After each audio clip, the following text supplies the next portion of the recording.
아까 찬송 454장 첫 번째 부른 찬송인데 그 찬송을 부르면서 오늘 그 사도 바울이 골로새 성도들한테 그 이야기하는 그 내용의 뜻이 연관이 있다고 생각이 돼서 여기 이제 골로새 교회를 보면 이 교회는 여러 가지 잘못된 가르침 가운데 시련을 당하고 있었습니다. 그 원인이 주님으로 만족을 못했기 때문에 그리스도를 과소평가한 나머지 다른 데 눈을 돌려서 다른 사람들의 이야기를 듣고자 하는 여기에서 비롯된 것을 알 수가 있는데 여기 454장 보시면 주 사랑 안에 살면 나 두려움 없으며 이게 얼마나 사실이에요.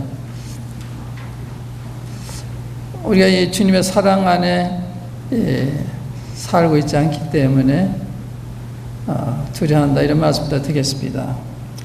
그 사랑 변함없어 늘 마음 편하다.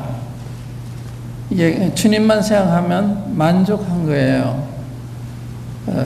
두려움도 없고 마음도 평안하고 저 폭풍 몰아쳐서 내 마음 떨려도 주 나의 곁에 계셔 겁낼 것 없어라. 얼마나 든든합니까? 그런데 이러한 주님을 내가 멀리하고 있다든지 이러한 주님에 대한 내 믿음이 해이해졌다든지 이런 데서 모든 시험을 받게 된다. 이 골로새서의 그 치료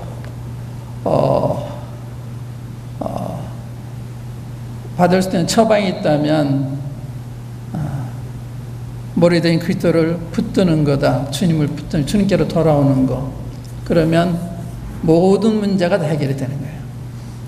이 고린도 교회도 이러한 점에서 문제가 돼서 여러 가지 그 도덕적인 문제, 또 형제간의 이 불화, 기타 여러 가지 여러 어려운 문제들이 직면하게 됐는데 그것도 그리스도를 멀리하고 있거나 그리스도를 과소평가한 주님을 잘 모르기 때문에 그래서 주님 아는 치 잘한다고 하는 것이 얼마나 중요한 거냐, 내 개인을 위해서나 교회를 위해서나 다른 사람들 위해서 얼마나 중요한 거냐 이런 말씀을 드릴 수가 있겠습니다.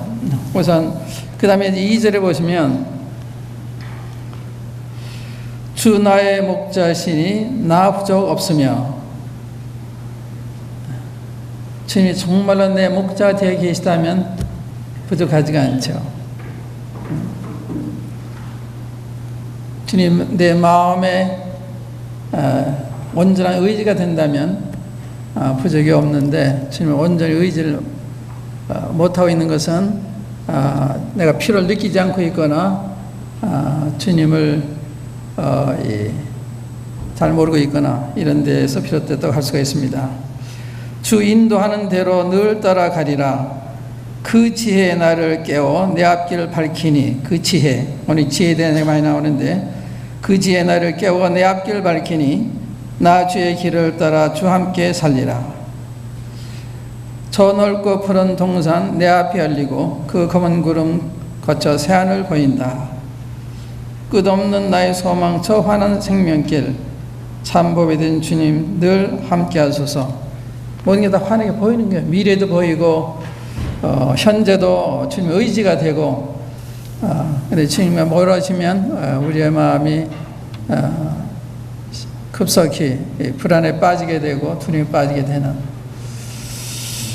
이 골로새는 그 터키, 오늘 말하면 터키적입니다. 그 당시에는 이 로마 제국의 아시아도에 속하는 이러한 지역인데 에베소, 여러분들이 잘 아시는 에베소에서 약 400리 동쪽으로 떨어져 있는 도시예요.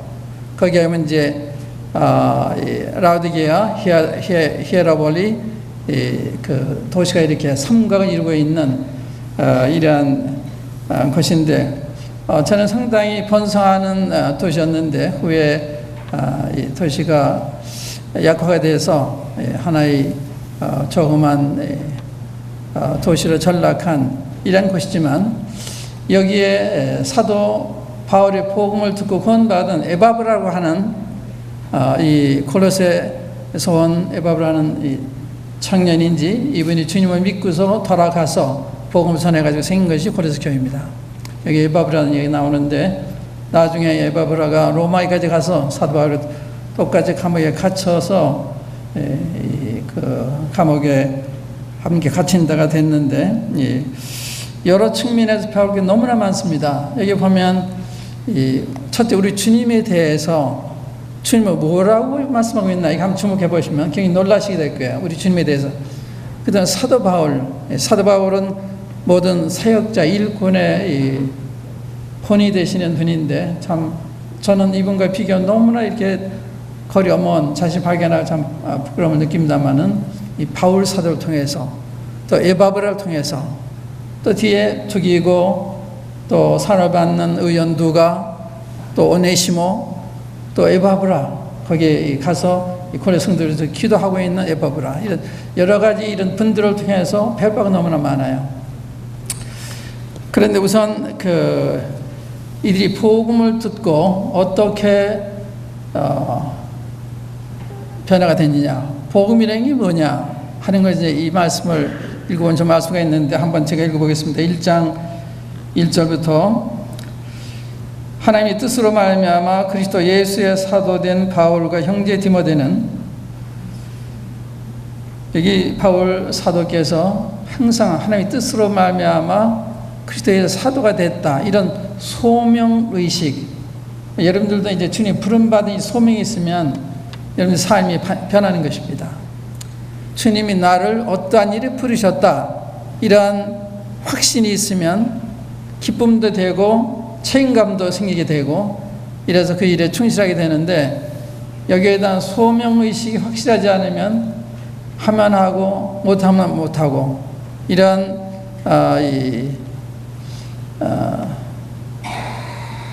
사명의식이 없는 이러한 그리스도의 삶을 살 수가 있습니다. 사도가 항상 그리스도의 사도가 됐다. 하나님의 뜻을 말미암아 이걸 얘기할 때 갈라디아서 보면요 이게 참 놀라워요. 그분의 이 간증이 갈라디아서 1장 한번 보시면 이 갈라디아 교인들이 사도 바울을 사도를 인정을 안 했습니다. 그래서 자기 사도라고 하는 것을 이렇게 강조하는 것이 1절부터 나오는데 한번 읽어보겠습니다. 갈라디아서 1장 1절에 사람들에게서 난 것도 아니요 사람으로 말미암은 것도 아니요 오직 예수 그리스도와 및 죽은 자 가운데서 그리스도를 살리신 하나님 아버지로 말미암아 사도된 바울은 사람에게서 난 것도 아니요 사람으로 말미암은 것도 아니요 오직 예수 그리스도와 및 죽은 자 가운데서 그리스도를 살리신 하나님 아버지로 말미암아 사도된 바울은 하나님에게 부르신 게 확실한 거예요.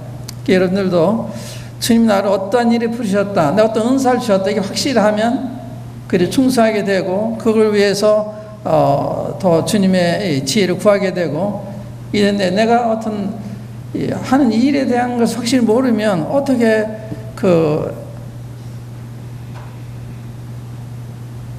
효과 있게 우리 생애를 드릴 수가 있겠어요.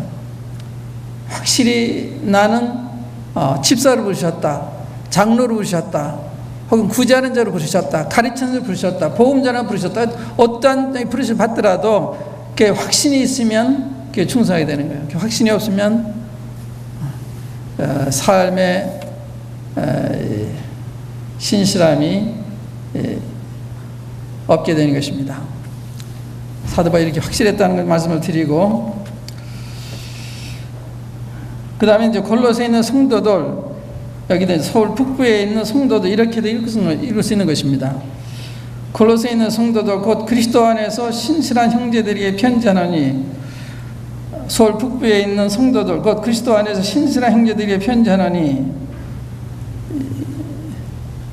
저는 북부 교회를 이렇게 부르기에 합당하다 생각을 해요. 우리 가운데 신실한 분들이 참 많이 있습니다. 신실한 분들. 저희 몸이 신실한 분들은 남의 눈에 보이게 하는 것이 아니라 은밀하게 봉사하기 때문에 많은 사람들이 잘 몰라요. 사람이 보이게 해서 하는 것이 아니고 주님 앞에서 주님께서 하는 것이기 때문에 많은 사람들은 그걸 모르기 때문에 와서 평가할 수가 있습니다. 저는 알기 때문에 골로새에 있는 성도도 곧 그리스도 예수 안에 신실한 형제들이 편지하노니, 사도 바울이 아마 서북북에 편지했나면 아마 이렇게 편지하겠죠. 여기 성도란 말도 굉장히 놀란 말입니다. 성도. 이 성도는 구원받을 때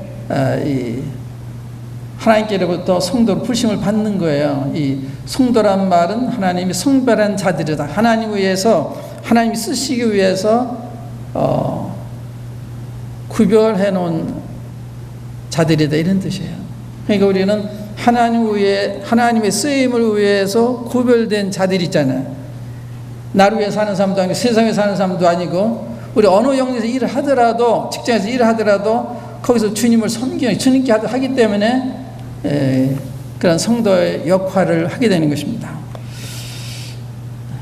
신실하다는 말은 충성되다는 말도 되고 믿는 자란 말도 되고, 신실하다는 말은 참 좋은 말입니다. 이 믿음의 실한, 믿음의 실한.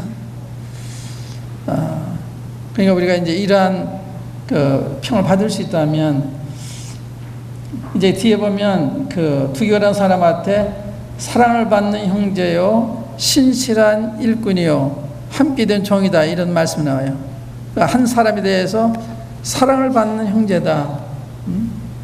저는 형제로서는 성도에서 사랑을 받는 사람이 됐다면 그건 최고의 성공이다, 최고의 명예다 생각해. 사랑받는 형제가 됐다. 또 신실한 일꾼이다. 우리 가운데는 주일에 수고하는 일꾼들, 학생회, 청년회, 또 자매회, 또 기타 각 부서에서 수고하는 분들이 많이 계시잖아요. 그런데 이 모든 일에 있어서 신실하다고 평을 받을 수 있는가, 이게 중요한 거거든요. 신실한 일꾼이다. 일꾼이 신실하지 못하다면 일꾼답지가 못한 거죠. 일꾼은 충성된 거, 신실한 거.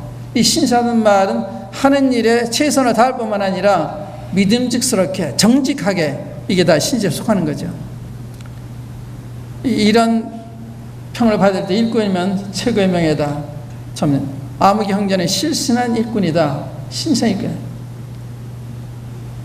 여기 신성 형제들이라고 그랬는데, 그 다음에 여기 이제 그 3대 이해 보면은 바울 사도께서 고려 성도들을 위해서 감사하는 내용이 나와요. 감사하는 내용이 나오는데, 이 골로새 교회는 사도 바울이 세운 교회랍니다. 사도 바울 영향을 받은 에바브라가 세운 교회입니다. 그래서 이들을 육체로는 본 적이 없는, 그러나 하나님의 자녀들이기 때문에 이들을 위해서 애쓰고 있는, 여기 고로새뿐만 아니라 라디게아, 히아볼리 이 지역에 있는 성도들을 위해서 애써 기도하고 있는, 또 애써서 이 말씀을 통해서 주님 안에서 세워주고자 하는 이런 열정을 가지고 있던 분이었습니다. 그런데 여기 이들의 얘기 듣는 날부터 감사하면서 기도하기 시작했어요. 이 감사하면 굉장히 좋은데, 우리가 너희를 위하여 기도할 때마다 하나님과 우리 주 예수 아버지께 감사하노라. 이 감사한다는 말은 참 좋은 마음이죠. 우리 감사할 이유가 참 많고, 그런데 감사 못하는 경우가 참 많아요. 이 말세의 특징 가운데 하나가 감사치 아니하고, 이 감사할 줄 모르는 것이 말세 징조 가운데 하나입니다. 감사치 않는, 거룩하지 않고 감사치 아니하고, 어떤 성도의 조그만 친절을 받아도 감사할 줄 아는, 그건 참 아름다운 거죠. 감사. 감사하노라. 무엇 때문에 감사했는가 하면, 그리스도 예수 안에 너희의 믿음과 모든 성도에 대한 사랑을 들으며 너희를 위하여 하늘에 쌓아둔 소망을 인함이니 곧 너희가 전에 복음지의 말씀을 들은 것이라. 이 복음이 이미 너희에게 이르며 너희가 듣고 참으로 하나님의 은혜를 깨달은 날부터 너희 중에서와 같이 또한 온 천하에서도 열매를 맺어 자라는도다. 여기 너의 믿음과 모든 성도에 대한 사랑, 믿음과 사랑, 이건 항상 붙어 다니는 거예요. 이게 정상적인 것입니다. 참된 믿음을 반드시 사랑이 따라오는 거죠. 왜냐하면 성령님이 그 안에 계시기 때문에. 믿음과 사랑 같이 가는 거예요. 난 믿는데 사랑이 안 간다. 그 문제가 있는 거예요. 그래서 그리스도인의 믿음은 사랑을 겸한 믿음이라고 해요. 그냥 믿음이 아니에요. 사랑을 겸한 믿음. 왜냐하면 성령 우리 안에 계시기 때문에. 그래서 이 사랑이 역사하는, 사랑이 우리 마음을 강권해서 해야 될 일을 하게 하는 이러한 사랑을 가지고 있는 거죠. 너희 믿음과 모든 성도에 대한 사랑을 들으며. 좋은 간증 아니에요. 사도 바울이 우리 북부교회에 대해서 우리가 주님 믿었다는 얘기 들을 때 아마 너무 기뻐하실 거예요. 또 서로 산다는 이야기 들을 때 너무 기뻐할 거예요. 그리고 주님 앞에 기도할 때마다 감사를 할 거예요. 그런 장면이거든요. 이 모든 성도에 대한 사랑을 들으며 너희를 왜 하늘에 쌓아둔 소망을 인함이니. 여기 믿음, 사랑, 소망, 하늘에 쌓아둔 소망, 이게 뭐예요? 우리가 이 3장에 보면요, 여기다 한번 손을 놓으시고 3장 한번 보세요. 여기 소망이라는 말씀이 1장에 몇 번 나오는데 시간 관계상 그 말씀 보겠습니다. 3장 3절 4절 1절부터 읽겠습니다. 1절부터 그러므로 너희가 그리스도와 함께 다시 살리심을 받았으면 위의 것을 찾으라. 거기는 그리스도께서 하나님 우편에 앉아 계시느니라. 위의 것을 생각하고 땅의 것을 생각지 말라. 이는 너희가 죽었고 너희 생명이 그리스도와 함께 하나님 안에 감췄음이니라. 우리 생명이신 그리스도께서 나타나실 그때 너희도 그와 함께 영광 중에 나타나리라. 우리 주님이 우리 안에 계신 영광의 소망이다. 우리가 하나님의 영광을 바라고 즐거워하는, 우리가 현재 받는 이 환난에 처한 것이 영원히 영광이 충만히 이루게 한다. 그래서 사도 바울이 낙심치 않는다. 그런 적이었어요. 그러니까 이 소망이 우리가 살아있을 때는요, 환난도 가난도 아픔도 크게 문제가 되는 게 아니에요. 사도 바울은 많은 이 육체적인 어려움 가운데 있으면서, 환난 가운데 있으면 나 낙심하지 않는다. 그래서 낙심한다. 우리가 잠시 받는 환난에 경한 것이 영원한 영광이 중한 것을 이루게 하미니, 우리가 돌아보는 것은 보이는 것이 아니라 보이지 않는 것이니 보이는 것은 잠깐이요 보이지 않는 것은 영원하다. 이런 확실한 믿음을 가지셨던 거예요. 여러분과 저에게 이런 믿음이 확실하게 박혀 있다면 우리 삶은 뚜렷한 거예요. 무엇을 살 거냐, 어딜 바라보고 살 거냐, 어떻게 살 거냐 하는 것이 확실해지는 것입니다. 이렇게 힘해지기 때문에 우리의 삶도 힘해지는 거예요.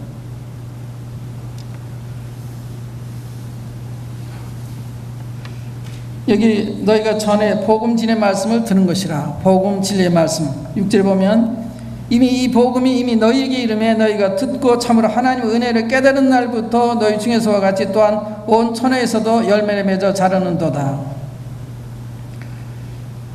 여기 이 복음과 하나님의 은혜를 얘기했습니다. 하나님의 은혜를 깨달은 날부터 그래 복음은 하나님의 은혜예요. 하나님의 은혜. 하나님께서 자기 아들 그리스도를 아끼는 주신 거, 그의 복음이잖아요. 그 아드님 오신 것, 주님이 하늘 이 땅까지 오셔서 십자가에서 나 죄 때문에 대신 죽어주신 거, 이 은혜를 깨달은 날부터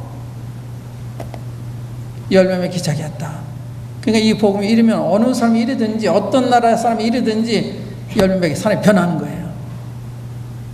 남편으로서 아내에 대해서, 아내는 아내로서 남편에 대해 변하는 거예요. 자식 부모에 대해 부모 자식에 대해서 변하는 것입니다. 직장 생활도 변하는 거예요. 이 말씀이 어떻게 하려고 다 말씀하고 있기 때문에 이 복음 확실히 받았을 때는 우리 영안이 밝아져서 어떻게 살아야 될 것을 확실히 보게 되는 것입니다. 그게 변하는 거예요. 그런데 이 구원이 확실하지 않을 때는 말씀이 안 보이는 거예요. 그렇게 못 사는 거예요. 그러니까 변화된 삶을 못 사는 거예요. 그러니까 이 사람이 구원받았다는 말은 영안이 띄었다는 말 같은 거예요. 영안이 띄인 거예요. 전에는 영의 눈이 멀어 있어서 아무것도 안 보였는데, 하나님도 안 보이고 하나님 말씀도 안 보였는데 영안이 띄었을 때 하나님 이런 분이시구나. 예수님 이런 분이시구나. 이런 말씀하셨구나. 이렇게 놀라운 분이시구나. 이런 걸 알면서 우리가 그분 앞에서 살기 시작하게 되는 거죠. 그게 경건한 삶입니다. 열매 맺어 자랐는데 여기 에바브라에 대해서 7절에 보면 이와 같이 우리와 함께 종된 사랑하는 에바브라에게 너희가 배웠나니. 에바브라가 복음을 전한 거예요. 여기 골로새서는 빌레몬도 골로새 사람입니다. 오네시모도 골로새 사람이고. 그러니까 빌레몬과 에바브라가 바울이 에베소에서 3년 동안 하나님 말 증거할 때 가서 듣고 변화를 받고 돌아왔던 것 같아요. 근데 주도적인 관한 사람이 에바브라 같습니다. 그런데 에바브라에 대해서 우리 함께 된 종이다. 사도 바울이요, 우리와 함께하는 종이다. 얼마예요? 이게요, 영어로는 fellow servant. 얻기를 같이 하는, 같은 목표와 같은 뜻을 위해서 함께 걸어가는, 함께 일하는, 함께 된 종이고 뿐만 아니라 사랑받는 종이라고 했습니다. 우리가 사랑하는 에바브라, 아주 사랑스러운 에바브라. 그러니까 상당히 훌륭한 분이죠. 바울 사도로 이와던 높은 평을 받을 뿐만 아니라 사랑까지 받는 이런 삶에서 굉장히 훌륭한 사람이죠. 또 그리스도의 신실한 일꾼이다. 북부교회 일꾼이라는 거하고 그 일꾼은 다른 거예요. 북부교회 일꾼이면 그리스도 일꾼이 안 될 수도 있습니다. 이 그리스도 일꾼이란 말은 저 사람 그리스도 위해 사는 사람이다, 이런 게. 그리스도 위해서 일하는 사람이다. 북부교회 이전에 그리스도에 부르셨기 때문에 그를 위해서는 일꾼의 그런 뜻이에요. 그러니까 우리가 일을 할 때 북부교회를 위해서도 할 수 있어요. 그러나 그리스도 위해서 하는 것은 한 차원 더 높은 거죠. 그리스도 위해서. 그리스도께서 날 부르셨기 때문에, 혹은 그리스도께서 사랑하신 교회이기 때문에 그리스도를 위해서 교회를 사랑하고 교회를 위해서 내 자신을 드리고, 이게 그리스도인 일꾼이에요. 그리스도의 일꾼. 그 다음에 이제 8절에 보면 성령 안에서 너희 사랑을 우리에게 구한 자니라. 에바브라가 사도 바울한테 고려 성도들에 대한 모든 사랑을 얘기해 줘서 사도 바울이 그 사정을 알고서 이 편지를 쓴 거예요. 근데 이 안에 이상 가르침을 가르치는 사람도 있었던 거예요. 그 이상 가르침 뭐냐? 그건 간단한 거예요. 형태는 여러 가지가 있지만 원인은 똑같은 거예요. 이제 2장에 보시면 2장 8절에 한번 보세요. 누가 철학과 헛된 속임수로 너희를 노력할까 주의하라. 이것이 사람의 유전과 세상의 초등학문을 쫓으며 그리스도를 쫓음이 아니니라. 사람과 세상의 초등학문을 쫓는 거하고 그리스도를 쫓는 거, 이 두 가지예요. 그러니까 이거 그리스도의 교훈과 합하는 거냐 아니냐, 이거가 가능한 거예요. 성경의 가르침은 맞냐 틀리냐, 그것만 하면 되는 거예요. 틀리면 틀리는 거예요. 지금 이 사람들이 철없고 헛된 속임수는, 어려운 말은 영지주의자인 사람들, 이 당시에 영지주의, 영지주의란 말은, 영지란 말은 신령한 지혜를 자기가 얻었다고 주장하는 사람들, 신령한 지혜. 그래서 성경 말씀 외에, 그리스도 외에 다른 가르침을 가지기 시작했어요. 영적인 것은 다 선하지만 물질적인 거, 물체적인 것은 다 악하다. 그래서 주님의 육신으로 임하는, 그걸 부정하는 거예요. 주님의 신성도 부인하는 것입니다. 이 가르침이 거기까지 가는 거예요. 그러니까 이 가르침이 그리스도를 쫓아오는 것이 아니다. 그래서 언제 여러분들 어떤 가르침을 들을 때는요, 성경 어떻게 말씀하고 있나, 사도 바울이 이 문제도 어떻게 말씀하고 있나, 이렇게 물어보시면 돼요. 아주 정확한 것입니다. 이 문제 사도 어떻게 가르쳤나. 많은 분들이 미혹 받는 거는요, 다른 사람 가르침 계속 들으니까 틀려서 어떻게 오는 것 같은 거예요. 이 말씀 읽고 있으면 이상하다. 내가 이 말씀 그런 게 아닌데 이렇게 되는 거예요. 그래서 성경을 10번, 9번 읽고 다른 건 한 번 읽는다 듣는 건 괜찮지만 반대로 다른 사람이 책을 많이 읽고 성경 적게 읽으면 그 책에 의해서 성경을 보게 되는 거예요. 그러니까 미혹에 빠지는 분들은요, 제가 탄원합니다. 성경 안 읽는 사람들이에요. 책을 많이 읽는 사람들이에요. 그게 미혹에 빠지는 거예요. 성경 많이 읽는 사람은 빠질 수가 없어요. 이 말씀이 분명하니까 음성만 들어도 알 수가 있어요. 주님 어떤 분이 아니, 주님은 온유하고 겸손한 분이고 성령도 비둘 같은 분이시고 그걸 보고도 아 저분이 속에서 성령님이 역사하는구나. 아니다 이건 아는 거예요. 그 어려운 게 아니에요. 또 성령님은 항상 성도를 위하는, 성도 위로하고 성도들 세워주고 이런 이야기 하는 거예요. 성도들 아프게 하고 이렇게 불안하게 하고 소란스럽게 만든 성령도 아니에요. 그러니까 여러분들이 말씀 들을 때 이 질적인 걸 잘 생각하세요. 이게 저분이 성령께로부터 가르침 받고 가르치는 건지 그렇지 않으면 책 읽고 와서 하는 건지 또 자기 생각을 이야기하는 건지 그게 굉장히 중요한 것입니다. 콜레서 그걸 얘기하는 거예요. 그래서 2장 그 뒤에 보면요,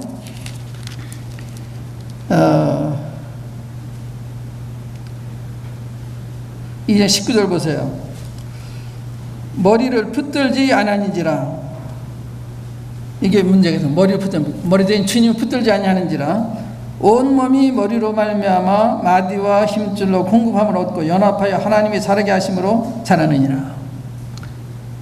이게 정상적인 교회입니다. 우리가 여기에 온전하지 못하지만 이 말씀 따라 모이고 있잖아요. 은사를 따라서. 그게 머리를 붙들지 않은 것이 이 콜로새 교회의 근본 잘못된 가르침을 받은 원인이 됐다. 이런 말씀을 드리는 것입니다. 이제 9절에 해보면 참 아름다운 기도를 하는데 9절로 12절까지가 기도 내용이죠. 이 9절에 보시면 이 기도 내용을 보시면 이로써 우리도 듣던 날부터 너희를 위하여 기도하기를 그치지 아니하고 구하노니 너희로 하여금 모든 신령한 지혜와 총명의 하나님의 뜻을 아는 것으로 채우게 하시고 사도 바울이 이런 잘못된 가르침을 대해서 얘기하기 전에 성도들을 위해서 지금 기도하고 있는 것입니다. 신령한 지혜와 총명으로 하나님의 뜻을 아는 것으로 채우게 해달라. 신령한 지혜가 있어야 하나님의 뜻을 아는 거예요. 이 하나님 말씀 영적인 말씀이기 때문에 성령님을 통한 지혜가 없으면 이해가 안 되는 거예요. 그래서 성경은 우리가 그냥 머리로 하는 게 아닙니다. 하나님의 성령께서 우리의 마음에서 가르쳐 주시는 거예요. 우리 모든 진리 가운데 인도하시고 들은 말씀을 생각나게 하시고 그게 성령님이 하시는 일 아니에요. 우리 주님이 드러내서 그 영광을 우리에게 보여주시고 주님 얼마나 존귀하시고 높으시고 귀하신 분인지 우리에게 다 보여주시는 거예요. 그게 성령 하시는 일이에요. 그래서 우리가 신령한 지혜가 정말로 필요한 것입니다. 신령한 지혜인데 그냥 지혜가 아니라 영적인 지혜, 성령으로 말미암은 지혜. 보세요. 이 지혜가 얼마나 중요한가. 이 지혜가 없을 때 어떻게 사느냐. 우리 마태복음 6장 한번 열어보세요. 여기도 손을 넣으시고 마태복음 6장에 보시면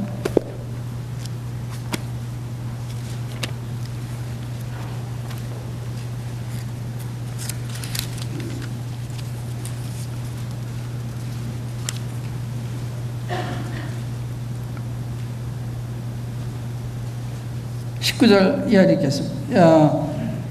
23절 이하를 읽겠습니다. 23절 이하 먼저 거기 보겠어요. 19절부터 읽겠습니다. 19절에 보면은 여기 재물에 대한 얘기를 하는데 그 근본 교훈은 그 22절에 있는 거예요. 너희를 위하여 보물을 땅에 쌓아두지 말라. 거기는 점과 동록이 해하며 도적의 구멍을 뚫고 도적질하니라. 여기 너희를 위하여 보물을 땅에 쌓아두지 말라. 20절에 오직 너희를 위하여 보물을 하늘에 쌓아두라. 거기는 점이나 동록이 해하지 못하며 도적의 구멍을 뚫지도 못하고 도적질도 못하느니라. 네 보물이 있는 그곳에는 네 마음도 있느니라. 그 다음에 22절에 눈에 대한 얘기가 나와서 갑자기 눈은 몸의 등불이니 그러므로 내 눈이 성하면 온 몸이 밝을 것이요 눈이 나쁘면 온 몸이 어두울 것이니 그러므로 내게 있는 빛이 어두우면 그 어둠이 얼마나 하겠느냐.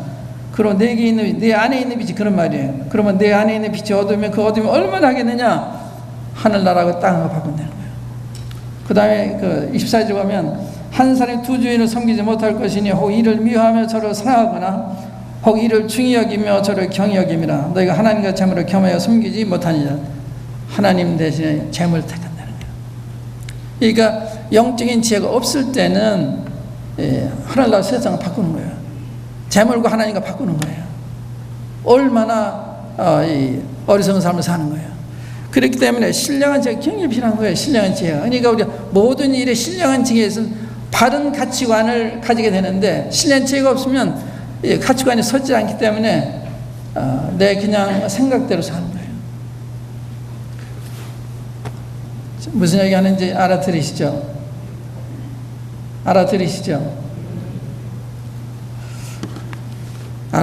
알아들으시는 믿는데 정말 알아들으시나 이런 의구심이 있기 때문에 여쭤본 겁니다.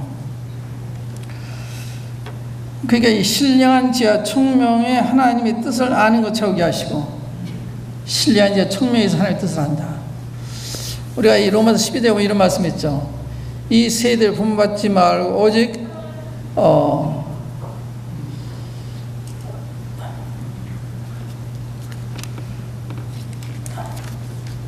정확해서 인용이 되었네요. 로마서 12장 2절에 보시면 거기도 이제 같은 류의 말씀입니다. 오직 마음을 새롭게 함으로 변화를 받아 하나님의 선하시고 기뻐하시고 온전하신 뜻이 무엇인지 분별하여 가라. 그러니까 우리 마음이 새로워졌을 때 우리 마음이 이 변화됐다는 말은 이게 번데가 나비가 되는 이 변화를 가리킨다고 합니다. 그래서 우리 마음이 새로워져서 변화 입었을 때 하나님의 뜻을 알게 되는 거예요. 그러니까 많은 사람들이 하나님의 뜻이 앞에 있는데도 모르는 거예요. 왜냐하면 우리 마음이 새로워져 있지 않기 때문에. 그래서 우리가 이 주님 앞에서 정직하게 사는 게 필요한 거고 진실하게 하는 게 필요한 것입니다. 그렇지 못한 주님 제가 잘못했어요. 제 마음을 깨끗하게 해서 이렇게 해서 주님과의 교통이 회복되지 않으면 지혜를 얻을 수가 없는 거죠.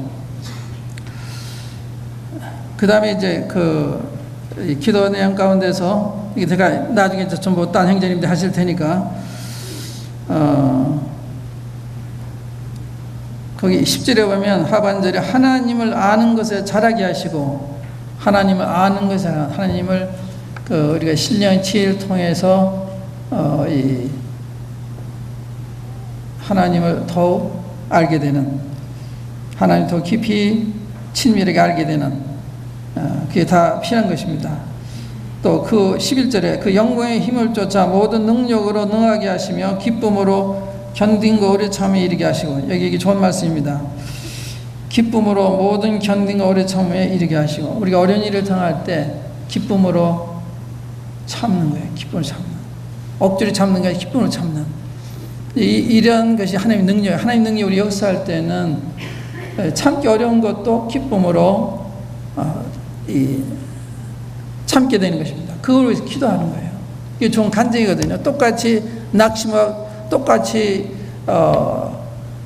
실망하면 우리가 나은 게 뭐가 있어요? 다른 게 하나도 없잖아요. 주님이 계시기 때문에 어떠한 일이 벌어져도 나는 모르지만 아버지 좋은 뜻이 계속 허락하시구나 이게 받는 거예요. 범세월에 인정하는 거거든요.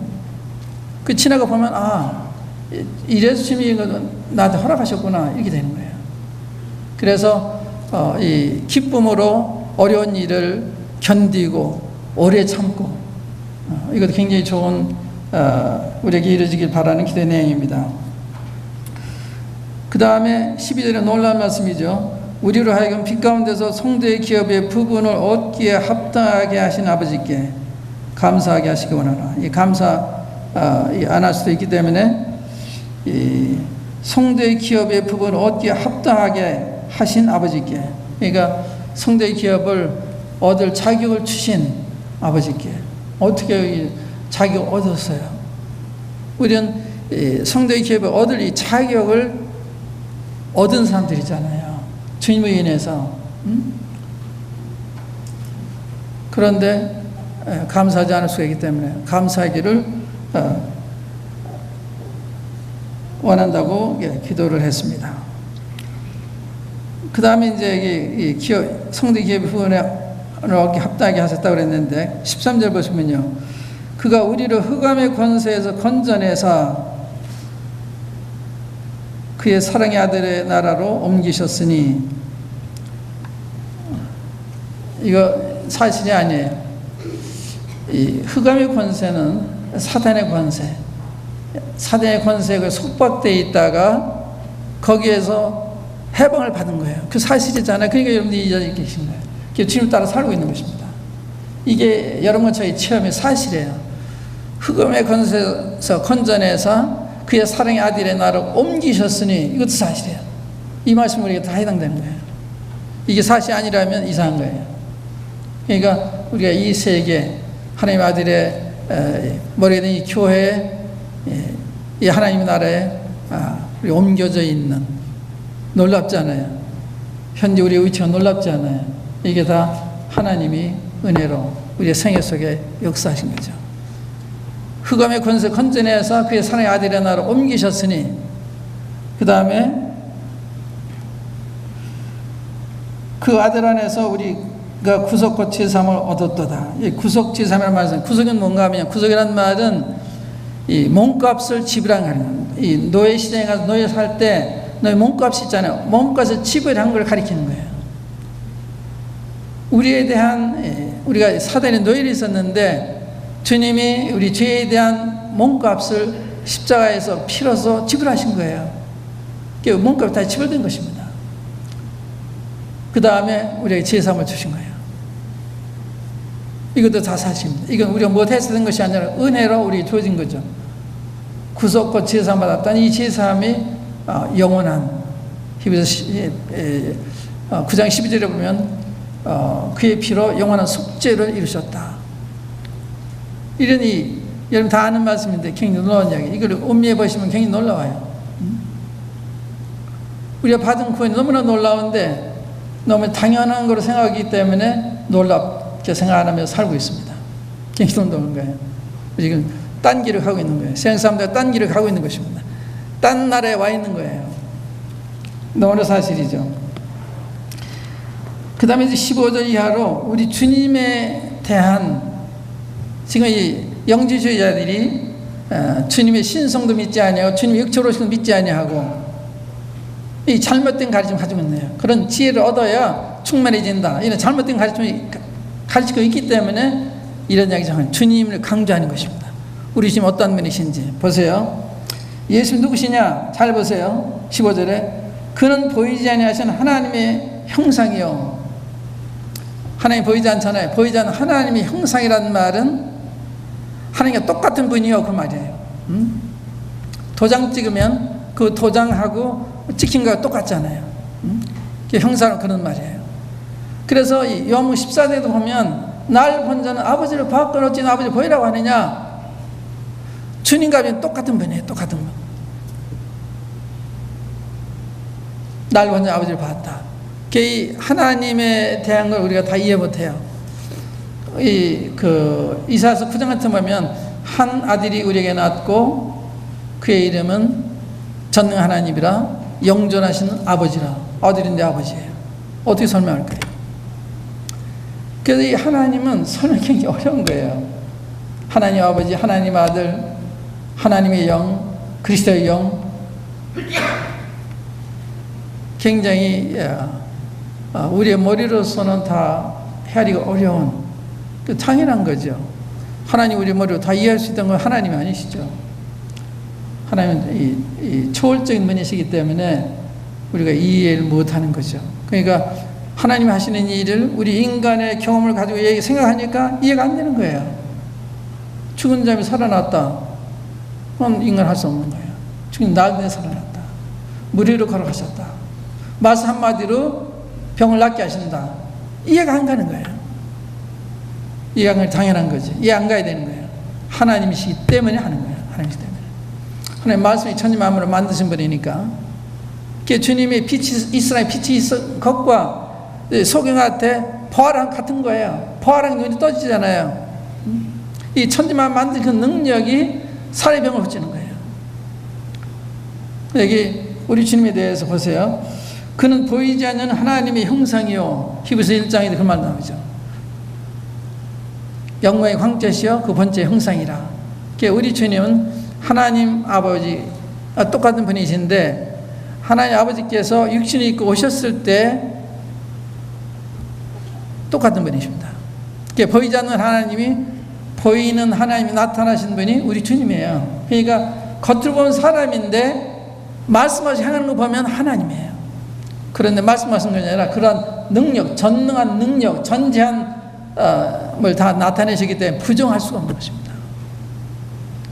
여기 뒤에 우리 주님에 대한 이야기가 나오는데, 여기에 가장 중요한 이야기가 이 부분의 이야기예요. 예수님 누구시냐? 예수님을 바로 알면 다른 게 필요 없는 거예요. 그런데 예수님을 바로 모르기 때문에 예수님 플러스 뭘 필요로 하는 거예요. 항상 뭘 있어야 된다고 생각하는 거예요. 주님과의 교제 회복하는 데서 대답을 찾으면 그게 바른 태도입니다. 주님과의 교제를 회복하면 끝나는 거예요. 다른 가르침이 있는 게 아니에요. 하나님이 보이자 하나님의 형상이요. 그 다음에 모든 창조물보다 먼저 나시는 게 우리 피조물이 아니에요. 우리 주님은 피조물이 아니라 창조주이십니다. 만물이 그에게 창조되되, 만물이 그에게 창조됐다 그렇잖아요. 하늘과 땅에서 보이는 것들과 보이지 않는 것들과 혹은 보좌들이나 주관들이나 정사들이나 권세들이나 만물이 다 그로 말미암아 그를 위하여 창조되었고, 우리 주님은 창조주 하나님이시다. 우리 만물을 주장하시는 분이시다. 그런 말씀이죠. 또 그가 만물보다 먼저 계시고 만물이 그 안에 함께 섰느니라. 또 이 만물이 주님 위해서 창조됐다. 그런 주님은 창조주 하나님이시다. 피조물이 아니시다. 이 굉장히 놀라운 얘기입니다. 창조주 하나님. 영 1장 1절 3절 말씀 그 말씀 아니에요. 창조 하나님. 영존하신 하나님. 하나님 아버지 동등한 하나님. 또 창조주 하나님. 그게 요한복음 1장에 나오는 말씀이잖아요. 하나님이다. 그걸 다시 증거를 했는데, 이렇게 구체적으로 서신서에 언급된 것은 단 것은 없어요. 골로새 그 잘못된 사람들이 들어와서 그리스도만은 충분하지 않다. 살아온 지혜를 얻어야 된다. 그래서 이런 잘못된 가르침이 파생되기 때문에, 여기에서 이제 어떤 게 나왔는가 하면요, 이러한 그리스도 떠나면 여기에 이제 율법주의도 있죠, 철학도 있죠, 금욕주의도 있죠, 신비주의도 있죠. 다 그게 나온 거예요. 주님을 떠나면 이런 여러 가지 형태에 오히려 빠지게 됩니다. 신비주의도 빠지게 되고, 금욕주의도 빠지게 되고, 어떤 무법주의도 빠지게 되고, 그게 천사 숭배는 다 그런 거예요. 그러니까 그리스도를 떠나면 온갖 잘못된 오류에 빠지게 된다. 문제는 그리스도를 떠났기 때문에 오는 거다. 그게 정답입니다. 이 북북교회 문제가 있는 게 아니에요. 나와 그리스도의 관계에 문제가 있는 거예요. 북북교회에 말씀이 없다 항상 그런 얘기 듣는데, 아니죠. 북북교회처럼 말씀이 풍성한 것이 많지 않을 거예요. 여기 훌륭한 분들이 많이 지나가시잖아요. 놀라운 이 특권을 여러분 받고 계세요. 그런데 감사할 줄은 몰라요. 왜? 신령한 지혜가 없으니까.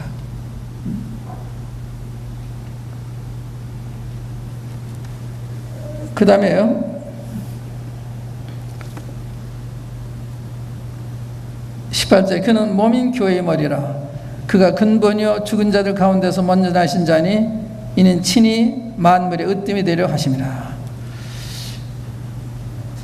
그는 북북교회의 머리시라. 믿으십니까? 주님 머리가 믿으세요? 진짜로 믿으세요?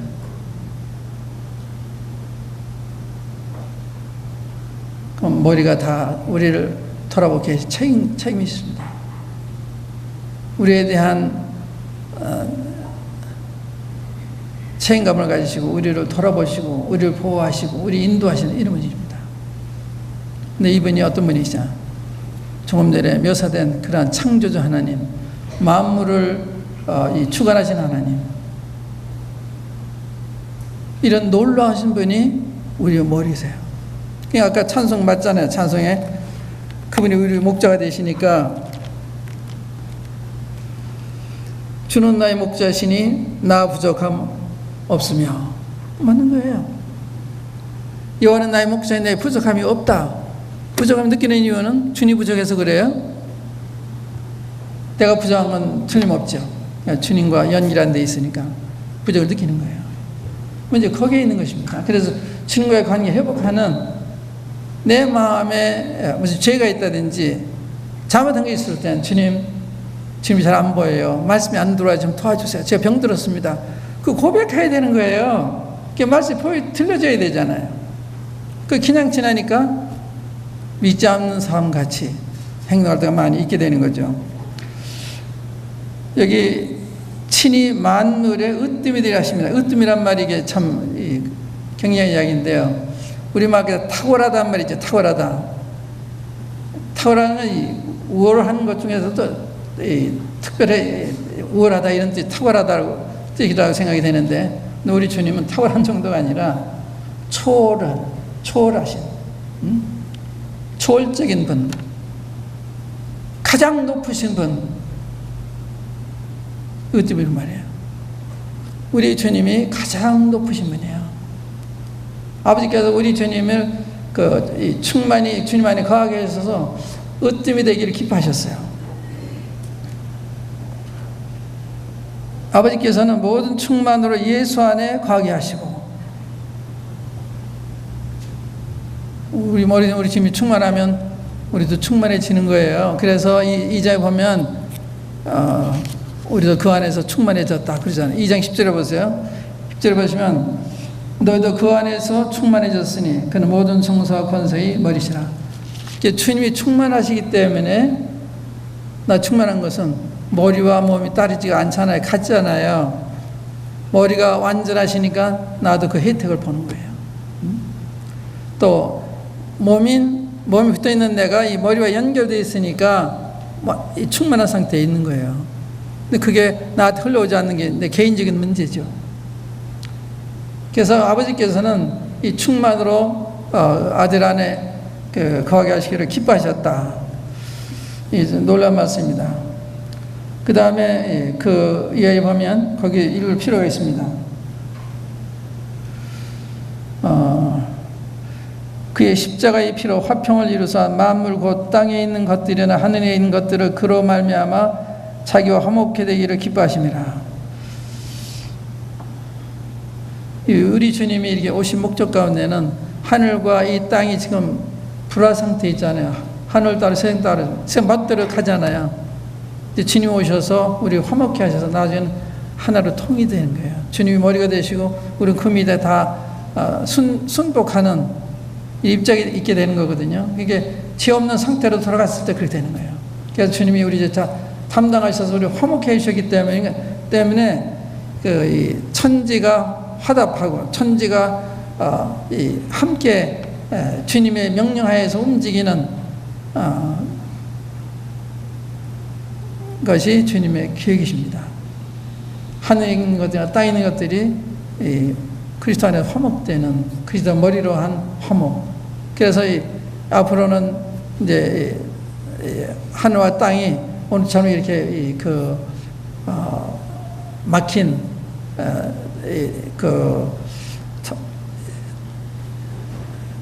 통화가 막힌 이런 상태가 아니라 완전히 자유롭게 왕래하고 대하는 이런 아름다운 세계를 이루시고자 하는 게 주님의 목적입니다. 그걸 지금 이뤄가고 계시는 거예요.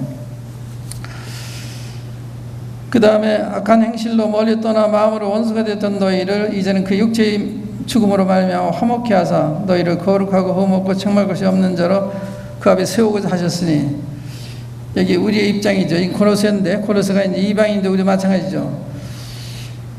전에 악한 행실로 멀리 떠나 마음으로 원수가 되었던 너희를, 우리는 소망도 없고 하나님도 없고 언약에 대해서는 외인이고 완전히 절망 상태에 있는 우리였는데 하나님의 은혜로 우리가 주님을 믿고서 오늘날에 하나님과 화목이 되고 또 우리와 또 화목을 해서 한 교회를 이뤘잖아요. 그리고 너희를 거룩하고 흠없고, 이게 그렇게 만드셨다는 거예요. 거룩하게 하셨고 흠없게 하셨고 책망하게 하시고 없게 하셨다. 흠없다는 말은 우리가 이제 구약에서 하나님 드릴 제물이 있잖아요. 양이나 염소가 흠이 있으면 안 돼요. 점이 있으면 안 돼요. 완전히 건강한, 또 살찐, 가장 좋은 거. 그러니까 우리가 그런 상태로 만들어져 있는 거예요. 주님 믿었을 때 하나님이 거룩하고 흠없고 책망할 것이 없는 사람 만드십니다. 그러니까 아무도 손가락질 할 수가 없어요. 사탄이 승을 못해요. 하나님이 우리를 의롭다 하시기 때문에. 그 다음 보면 그렇게 말씀했잖아요. 23절에 만일 너희가 믿음에 거하고 토 위에 굳게 서서 너희 들은 바 복음의 소망이 흔들리지 아니하면 그러하리라. 이 복음을 정말 믿고 있다면 그렇다 이 말이에요. 그러니까 여러분이 복음을 진정 믿고 계시기 때문에 하나님 거룩한 자로, 흠없는 자로, 정말 없는 자로 만들어 주신 거예요. 믿어지십니까? 잘 안 믿어지시죠? 믿어지세요? 여기다 손을 놓으시고 히브리서 10장 한번 보세요. 히브리서 10장 14절 보시면 거기 명확하게 기록이 되어 있습니다.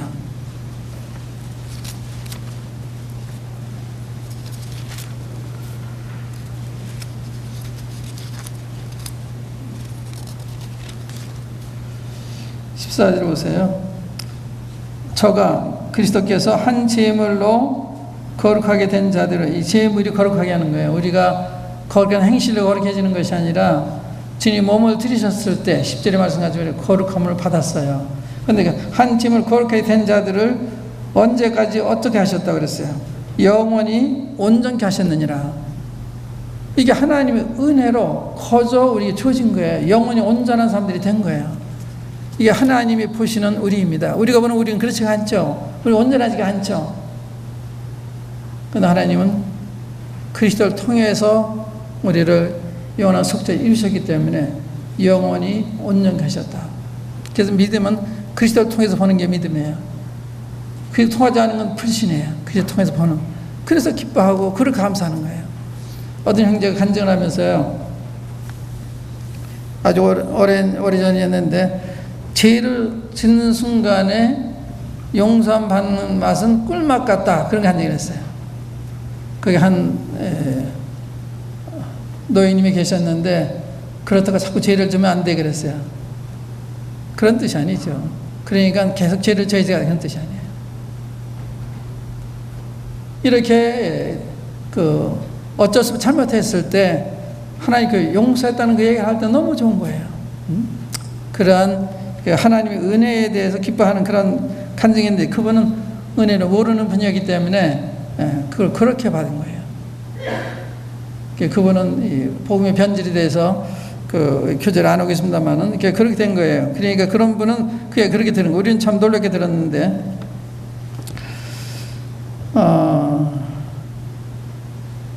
또 이제 24절 이하에는 사도 바울이 그가 교회 일꾼이 된 사실을 이야기하면서 자기의 교회를 받는 기름을 어떻게 기뻐한다는 걸 얘기를 하고 있는데, 내가 이제 너희를 위하여 받는 기름을 기뻐하고 그리스도의 남은 고난을 그의 몸된 교회를 위하여 내 육체에 채우노라. 우리 구속우연 그리스도의 고난 10절에 끝났죠. 근데 이 교회가 온전해지는데 소요되는 이 고난은 그 일꾼들이 남아있는 거예요. 그래서 여러분이 교회를 섬기다 고난을 받으시면 그리스도의 남은 고난에 참여하시는 거예요. 그 몸된 교회를 위해서. 그걸 얘기하는 거예요. 그리스도의 남은 고난, 그 몸된 교회는 내 육체에 채운다. 그렇기 때문에 내가 이 괴로움 받지만은 기뻐한다. 내 환난을 당하고 어려운 일을 당하지만 기뻐한다 그런 거예요. 이게 다 믿음이거든요. 이게 그냥 내가 잘못해서 어려움 당하는 것이 아니라 주님 때문에 받는 이 괴로움, 그리고 기뻐한다 이렇게 얘기한 거예요. 또 주님 위해서 기름 받으면 거기다 상급이 있죠. 주의 핍박받는 자는 복이 있다. 너희 상한 일에서 크다. 이 복이 있는 것입니다. 그 다음에 또 25절에 보면 내가 교회 일꾼 된 것은, 아까 23절에는 이 복음이 일꾼이 되었다고 그랬죠. 복음이 일꾼 됐다고 그랬는데 여기는 내가 교회 일꾼 된 것은 하나님이 너희를 위하여 내게 주신 경륜을 따라 하나님의 말씀을 이루려 함이니라. 사도 바울은 이중적인 사역을 해서, 하나는 복음 전하는 사역, 또 교회를 세우는 사역, 이 두 가지. 사도 바울은 복음만 전하고 끝난 게 아니에요. 이 정상적인 성경이 가르치는 봉사는 이 복음을 전하고 교회를 세우는, 이 교회에 대한 진리 모를 때는 복음만 전하면 전부인 생각해요. 아니죠. 교회 세우는 게 굉장히 중요한 거예요. 이 교회가 하나님 목적이라면 복음은 수단인 거예요. 교회 세우기 위해서 복음이 사용이 되는 거예요. 이 복음 자체가 목적이 아닙니다. 교회가 목적이에요. 그래서 사도 바울은 교회에 일꾼된 것은 하나님의 말씀을 이루셔야 한다. 이 무슨 뜻이에요? 이방인들이 복음을 전해서 저들로 다른 사람들과 함께 지체가 되고 함께 후사가 되고 한국 약속 받는 자 되게 할 뿐만 아니라 그리스도 안에서 완전하게 되게 가도록 가르치는 것, 이게 하나님의 말씀을 이루는 거예요. 사도 바울은 이걸 위해서 편지도 쓰고 기도도 하고 또 찾아가서 권면도 하고 격려도 하고 이런 일을 한 것입니다. 그래서 여러분들도 이 복음만 위해 수고하는 것이 아니라 교회를 위해서 수고하는, 이 교회를 사랑하는, 이 교회는 주님의 사랑에서 얻은 교회 아니에요.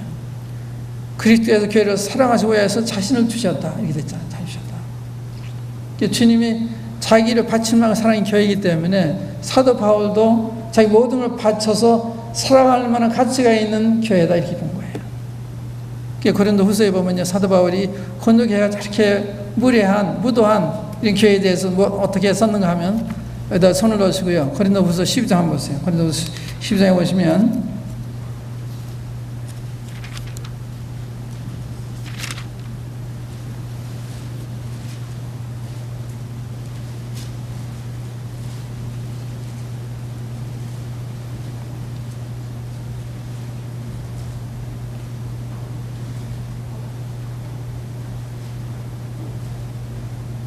15절이군요. 15절에 내가 너희 영혼을 위하여 크게 기뻐함으로 재물을 허비하고 또 내 자신까지 허비하리니. 이게 사도 바울 고린도 교회에 대한 사랑이었습니다. 왜냐하면 이 주님이 사랑해서 피를 흘려 사신 이 주님 너무나 소중한 교회이기 때문에 주님은 이 교회를 재산을 바쳐도, 제 목숨을 바쳐도 아깝지 않다 이 생각이에요. 그러니까 주님이 교회를 사랑하셨으니까 우리가 교회 사랑하는 것은 너무나 당연한 거죠. 그 다음에 내가 교회 일꾼 하나님의 너희를 위하여 내게 주신 경륜으로 하나님의 말씀을 이루려 함이니라. 이 비밀은 만세만대로부터 도움으로 감췄던 것인데 이제는 그의 성도들에게 나타났고, 이게 다른 세대에는 나타나지 않았다고 에베소 3장에 나타나 있잖아요. 이 교회에 대한 진리는 사도 바울을 통해서 신약시대에 주님이 나타내신, 드러내신 게 교회 진리예요. 구약에는 교회가 없어요. 어떤 교회에서는 구약에 교회가 있는 것처럼 이야기를 해요. 교회는 교회가 없어요. 교회에 대한 가르침이 없습니다. 이런 계시하신 적이 없어요. 주님이 마태복음 16장에서 내가 이 판속에 내 교회를 세우리니 그러잖아요. 내가 이 판속에 내 교회, I will build my church. 그러니까 주님이 이 땅에 계실 때 교회는 이 땅에 없었죠. 오순절날 교회가 세워진 거예요. 그러니까 교회가 거기 있었다는 가르침이나 또 이스라엘이 교회가 영적 이스라엘 가르침이나 이건 다 잘못된 거예요. 하나님 이스라엘에 대한 경륜이 따로 있고 교회에 대한 경륜이 따로 있는 것입니다. 그런데 그런 이야기를 들으면서도 쫓아가는 사람들이 많아요. 왜냐하면 말을 잘 모르니까.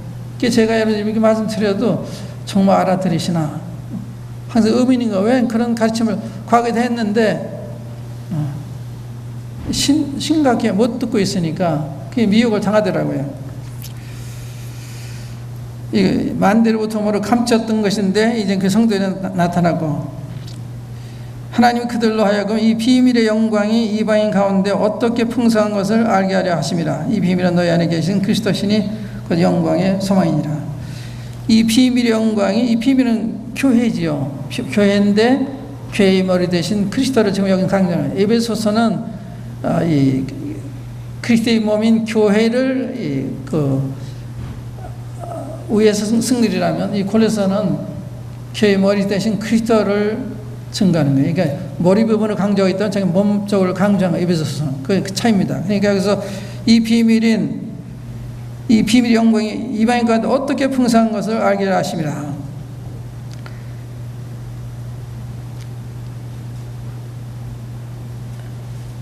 교회 머리 된 그리스도께서 얼마나 영광스러워서, 얼마나 존귀하신,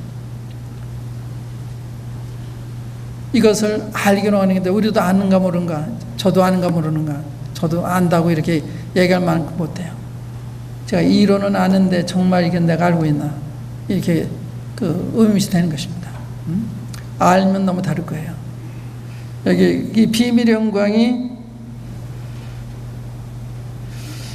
이방 가운데 어떻게 풍성한 것을 알게 하려 하심이니. 에베소서에는 그리스도의 풍성을 이렇게 전한다 그래요. 그리스도의 풍성을. 그게 복음이죠. 그리스도께서 성경대로 그리스도 죄인들을 위해 죽으시고 장사 지나마다 성령대로 삶을 다 살아났다. 굉장한 이야기죠. 우리 죄를 담당하셨다. 또 우리가 살아나셨다. 우리가 믿는 그리스도는 살아계신 분이잖아. 하나님 보좌 우편에 계신 분이고 언제라도 우리가 기도하면 우리 와서 도우시는 분이고, 그게 우리 주님이세요. 우리가 정말 이 주님 앞에 기도하면요, 주님 놀라운 일 우리 통해서만 이루실 거예요. 그런데 그런 믿음 같은 우리가 없어요. 담다지 못해요.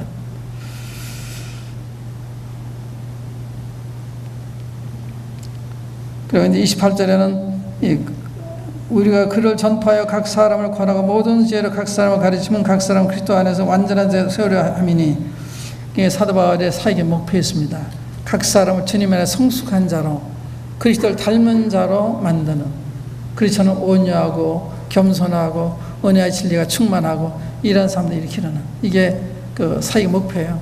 여러분 참 주님을 사랑하는, 또 주님처럼 은혜와 진리가 충만하시고 온유하고 겸손하신, 이게 그리스도를 닮아가는 거예요.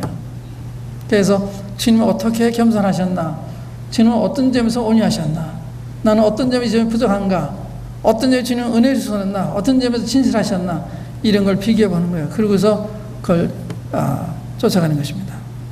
그래서 주님처럼 온유하고 겸손하고 은혜스럽고 진실하고, 이 3층에 보면은 그리스도로서 옷 입어라, 자비로 옷 입고 긍휼로 옷 입고 겸손으로 옷 입고 온유로 옷 입고 오래 참으로 옷 입고, 이게 그리스도가 그런 분이니까 그렇게 옷 입으라는 거예요. 그게 이제 그 3장의 가르침인데, 이제 2장에서는 이제 그 풍성이, 그 2절에 보시면, 3절에 보면 그 안에는 지혜와 지식의 모든 보화가 감춰 있느니라. 그리스도 안에는 지혜와 지식의 모든 보화가 감춰 있다. 이 영주주의자들이 이 지혜를 많이 얘기하는 거예요. 딴 지혜가 있는 거예요. 그리스도 안에 있는 모두가 지혜는 다 거기에 있는 거예요. 지식도 다 거기에 있는 것입니다. 그 밖에 다른 지혜가 있는 것이 아닙니다. 다른 지식이 있는 것이 아니에요.